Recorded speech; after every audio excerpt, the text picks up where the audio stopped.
Now this should go without saying, but yes, there's going to be spoilers in this video. In the opening of Boku no Hero Academia Season 2, we get read a letter from All Might to Gran Torino. All Might tells him that he became a teacher at UA to find a worthy successor for One for All. Then in the first major tournament arc, Deku expresses that he's worried that All Might might have picked the wrong person to inherit One for All. All Might assures Deku that he was the right choice, and I do agree that Deku is the perfect successor to All Might and the perfect wielder of One for All for the series, but I believe if All Might never met Deku, Bakugo would have been the one he selected, because Bakugo is a walking embodiment of Plus Ultra. Now for a lesson.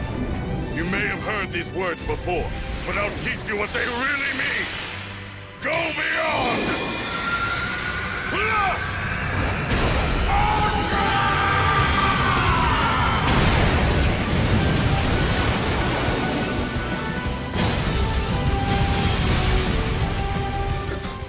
私が来てた! Bakugo as a character is many things. He's hot-headed, egotistical, makes very surface-level rash decisions, and he's also very competitive. These are all traits he developed due to him being born with a very powerful quirk and unlocking it at a very young age. But as he grew, he began to look up to someone who is very important to this whole idea, and that person is All Might. And through him, he learned to be strong-willed, intelligent, brutally honest, and most importantly, strive for self-betterment. Now, combining his natural ego and All Might's teachings, Bakugo set a very big goal. He is motivated to become the #1 hero, not for anything other than the fact that this is where he believes he belongs. A lot of his earlier mentioned character traits are also seen in All Might. All Might, over his years of being the #1 hero and the symbol of peace, has amassed a bit of an ego. Also, All Might is prone to making rash decisions. As you see, he takes on massive amounts of opponents at once, or he goes beyond his 100% limit against Nomu, or hell, when he expunges all of his remaining One for All energy in the fight against All for One. But he is strongly motivated to live up to his late master's expectations of him to become the symbol of peace. And this is the reason for his self-betterment. He uses some form of anger towards her death as his motivation. And through this we get like a really weird line graph of like motivation where All Might is trying to be like his master while Bakugo is trying to be like All Might, and how Deku's trying to be like both of them. And let's not forget that they both believe that they led to the downfall of the person they idolized most. Other elements that play into Bakugo being a fit candidate for One for All is the fact that in the face of danger, Bakugo willingly throws himself at his enemies. This is either to get their attention and distract them so his allies can flee, or he views the enemy as a wall he needs to climb or overcome to get higher up in the world. Deku mentions that he always appeared to be blindingly amazing at everything he did, and that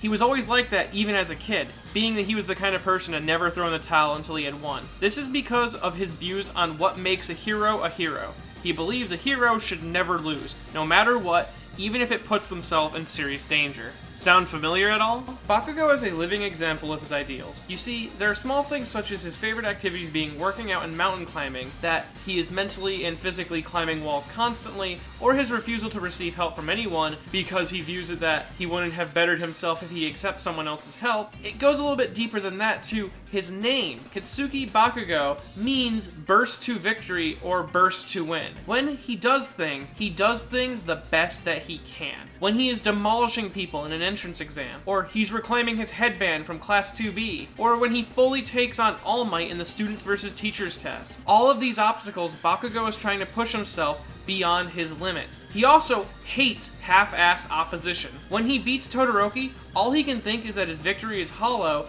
because he didn't beat Todoroki at his best, like Deku tried to. Deku got Todoroki to his best and he didn't, and that's all he can think about. Because medals, trophies, awards, they don't fucking matter to Bakugo if he doesn't feel like he earns it. And finally, let's look at the prerequisites that All Might had in mind when he was thinking of possible worthy contenders for his successor, or someone who would inherit One for All. Hoping to find someone worthy of inheriting my power among the elite students of the school.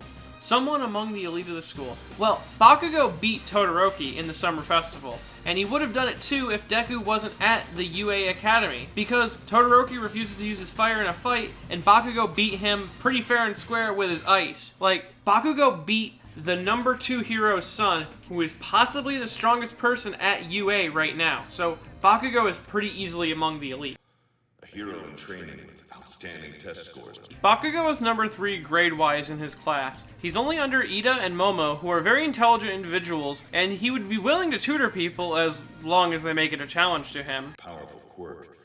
He has a very powerful quirk. Bakugo's quirk is one of the strongest in the series and probably one of the strongest in all of his class. Now, All Might also mention some other things like how impressive it is for Deku to be running into danger even pros would hesitate at, but Bakugo is very well known for doing the exact same thing. He runs headlong into danger and doesn't really care. He smiles while doing it. Bakugo checks all the boxes that All Might was looking for. Also, let's not forget to mention that Bakugo is very ready for the physical stress that One for All can cause to people. Given that he is already in peak physical condition and the bracers that he was using in his costume already place a large amount of strain on his body when he uses them. This is even pointed out by Deku, who is impressed that he can use them as much as he does in the student versus teacher test. And let me remind you, this is 5% full cowl Deku. He isn't like baby boy Deku. He's actually in peak shape at that point. Now, what about Bakugo's anger? Well, what if I told you that his temper and his anger may appear to be a weakness on the surface, but is in fact one of his greatest strengths? Many studies have shown that anger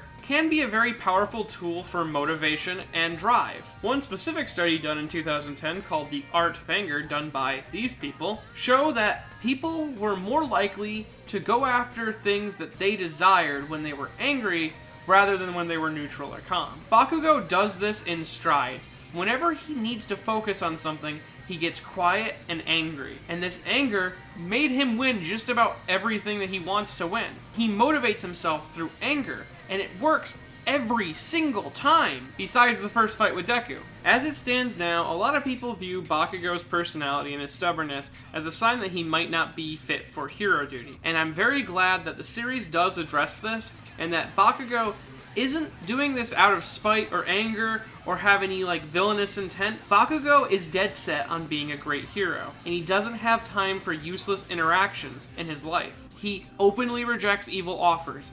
He's always climbing. He's always trying to better himself. He's always going beyond. Bakugo is plus ultra.